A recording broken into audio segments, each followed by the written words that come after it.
Okey, Assalamualaikum warahmatullahi taala wabarakatuh dan selamat sejahtera. Hari ini kita sambung 1.4 pengukuran okey, pengukuran alat apa ni, penggunaan alat pengukuran. Okey, buka buku teks di muka surat 18.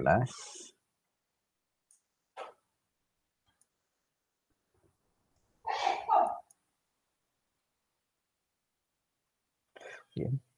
Tengok muka surat 18. Untuk tujuan pengukuran, alat pengukur yang berbeza diperlukan bagi mengambil data dalam suatu eksperimen. Kita perlu memastikan alat pengukur yang betul untuk mengukur dengan persis dan jitu kuantiti panjang, jisim, masa, suhu dan arus elektrik. Okey, jadi panjang, jisim, masa, suhu dan arus elektrik ini kita boleh ukur. Okey, sebagaimana yang kita dah tengok pada permulaan bahagian ini, iaitu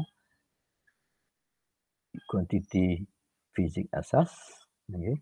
Ya, jadi kalau kuantiti yang saya sebutkan hari itu, dia mesti boleh diukur dengan menggunakan nombor. Okay. Jadi untuk mengukur kuantiti panjang, alat pengukurannya tidaklah sama dengan untuk mengukur suhu atau masa. Okay. Jadi kita tengok yang pertama, untuk mengukur panjang. Okay. A, mengukur panjang. Apa dia panjang?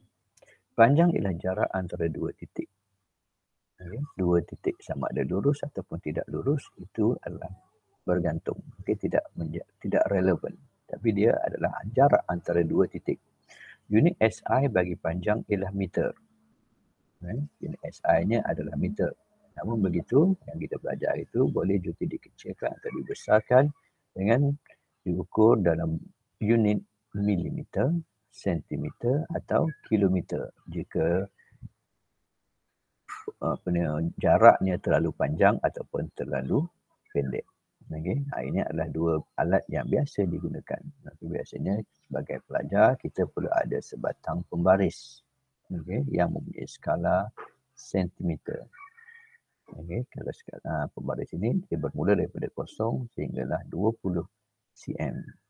Okey, dan juga pita pengukur, di mana satu senggatan kecil adalah bersamaan dengan 1 mm, 1 mm ataupun 0.1 cm. Maknanya kalau kita tengok 0 hingga 1, dia adalah 1 cm ataupun bersamaan dengan 10 mm.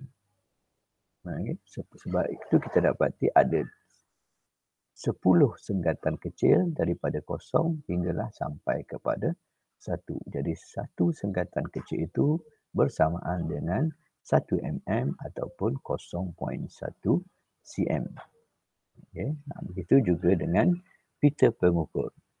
Dia mempunyai senggatan yang sama, cuma bezanya pembaris ini cuma sampai 20 cm saja.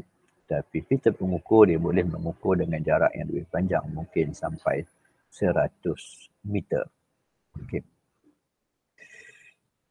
Semasa menggunakan pembaris, mata pemerhati hendaklah berserenjang dengan skala bacaan untuk mengekalkan ralat paralaks.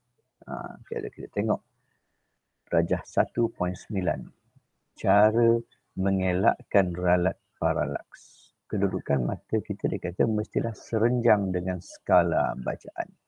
Okay. Serenjang maksudnya lurus. Okay. Kalau sebelah kiri atau sebelah kanan, kedudukan matanya tidak serenjang mengakibatkan pengukuran yang kita lakukan itu tidak tepat. Bukan kurang tepat, tapi tidak tepat. Okay. Ini adalah untuk mengelakkan ralat paralaks. Apa yang dimaksudkan dengan ralat paralaks? Ralat paralaks wujud disebabkan oleh kedudukan mata yang tidak betul semasa mengambil ukuran. Kalau kita mengambil ukuran itu, kedudukan mata kita tidak betul, kita menyebabkan ralat paralaks. Okay, bukan disebabkan oleh kesilapan ataupun kerosakan pada alat pengukur, tapi disebabkan oleh ketidakcekapan pengukur. Ini kita namakan sebagai ralat paralaks.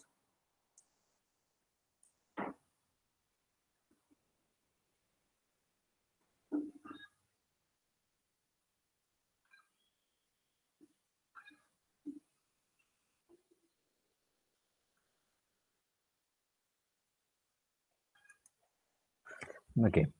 Jadi itu dia tentang pengukuran panjang. Okey. Seterusnya sedikit tugasan untuk bahagian ini. Okey, soalan nombor 2, mengukur panjang. Apakah alat yang boleh digunakan? Apakah alat yang boleh digunakan? Apakah maksud panjang? Apakah maksud panjang? Yang ketiga, apakah unit SI bagi panjang dan unit-unit lain yang boleh digunakan? Dan soalan yang keempat, apakah paralaks dan cara mengatasinya? Okey, jadi soalan nombor 2 ada 4 bahagian. Bahagian pertama, alat yang boleh digunakan. Yang kedua, maksud panjang. Nombor 3, unit SI bagi panjang. Dan yang keempat, apakah ralat paralaks? Okey, dan cara mengatasinya.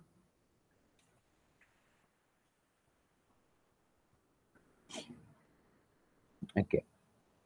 Jadi itu dia tentang mengukur panjang.